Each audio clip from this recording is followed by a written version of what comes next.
Hello and welcome back, Facebook family. This is Darren with New and Old Survival, and thank you for coming along today.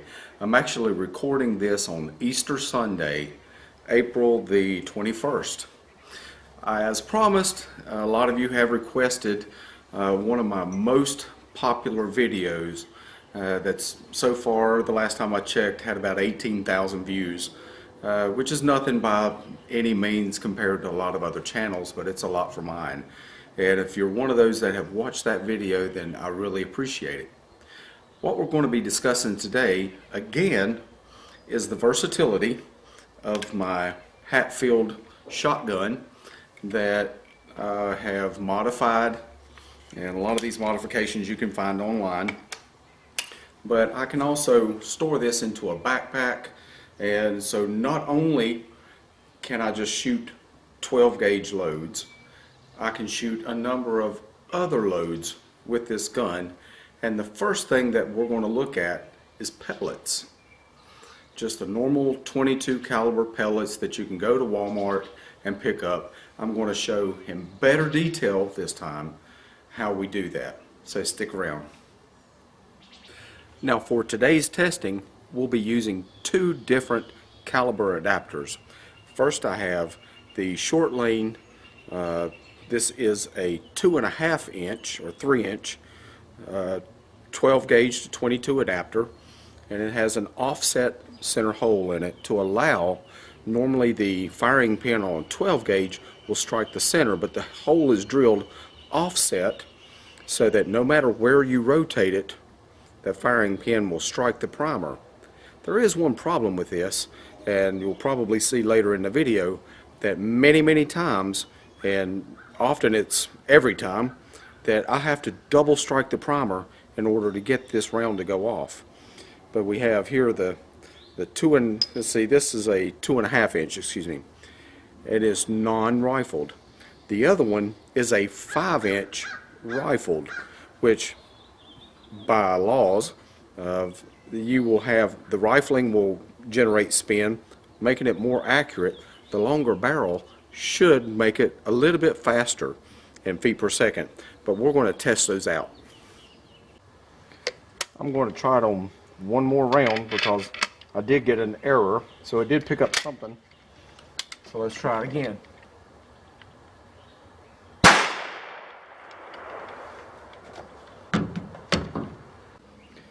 Well, the chronograph didn't work out too well, but here I have my old pull behind my lawnmower, little cart, and I don't know what gauge steel that is.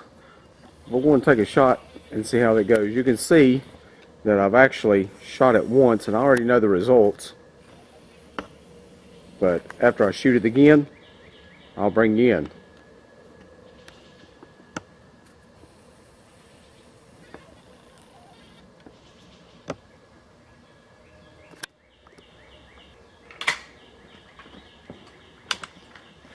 Okay, this is with a 2.5 inch.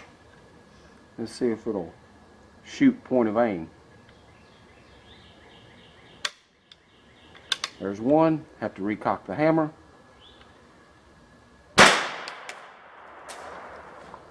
I heard that ricochet. We'll try to hit that square piece.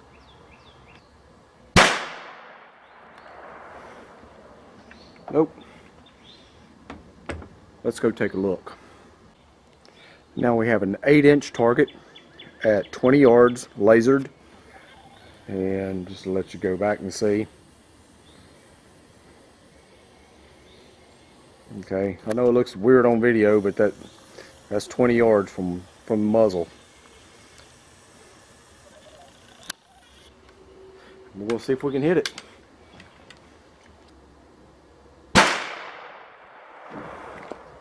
Not bad. Let's see what happens. I'm thinking that was a lucky shot. It's about 8 o'clock. Sun's already went down. My eyes ain't the best.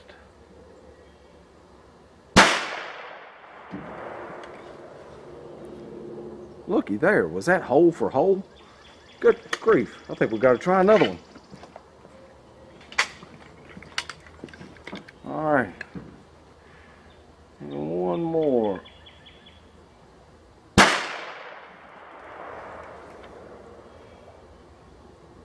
I don't know where that went. Alright, now let's try 22 long rifle. We'll be shooting subsonic.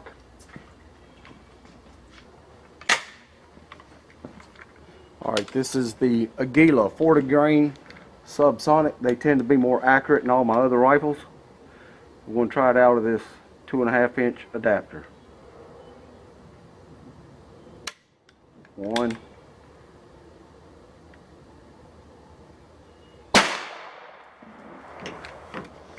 Alright, about 1 o'clock. Another Aguila.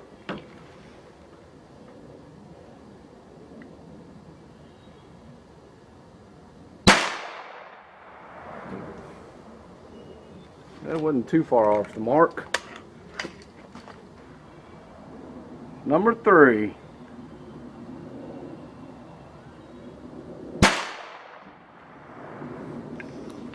Shooting a little bit right, but you can see on an 8-inch target that our groups at 20 yards are probably 4 inches. So take it for what it is. Out of the Short Lane Arms gunadapters.com 2.5 inch smooth bore adapter. Next we'll move on to the 5-inch rifled adapter.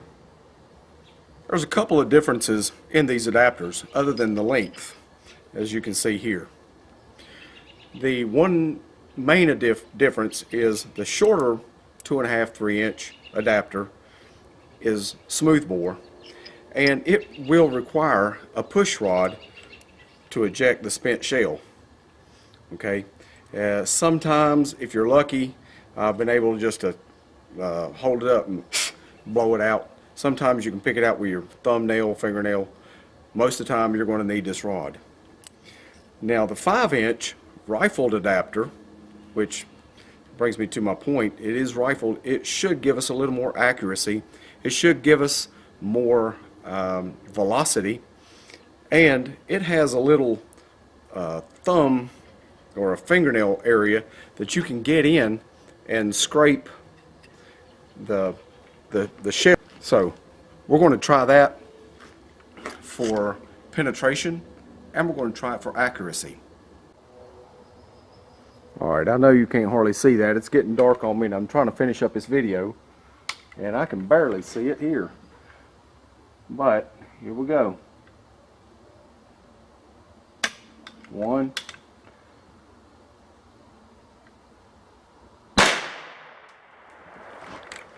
Looks like we nailed it. So let's go see what it did.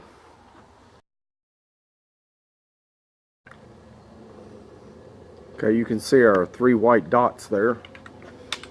So we're going to try to put another one into a little bit softer steel, which is about 16 gauge, I believe.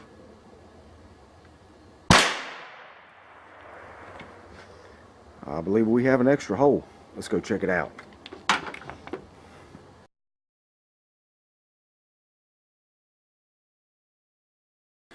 That last hole went clean through. I don't think we have a problem with penetration. Here's what I like about the 5-inch. No push rod needed. Insert fingernail, pull out spent casing. Done. I decided since last night it was getting dark on me and the target was getting shot up, I'm going to put up a brand new target and we'll try it in the daylight and see what happens. Be right back.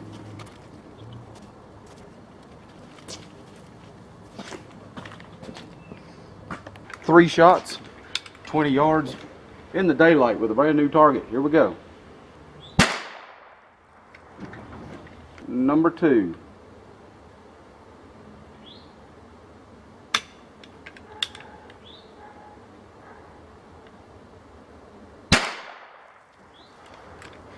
Good grief.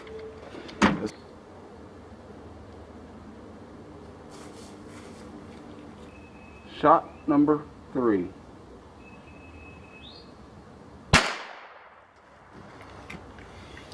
Let's go for 5.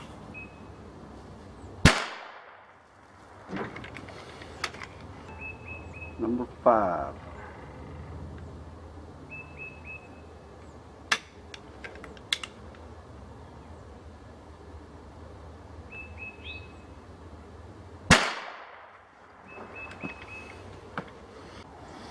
Okay, this is what it looked like after shooting it at 20 yards for 5 rounds instead of 3. And I can cover them up with 2 fingers. But I'd consider it's possible to go hunting with it, but you're not going to win any target shoots. Well, I hope you've enjoyed this video today on shooting 22 caliber pellets and 22 caliber long rifle out of my single shot 12 gauge. And if there's any suggestions that you have to offer, I'll take them seriously and try to improve on the next video. I appreciate you watching, and if you haven't done so already, please like, share if you have social media like Facebook, Twitter, even on your own YouTube, I don't care. And subscribe. You'll know when I put out the next one, and I believe the next caliber up might be 9mm. We'll see how accurate and what it can do out of a single shot 12 gauge Hatfield. Thanks for watching.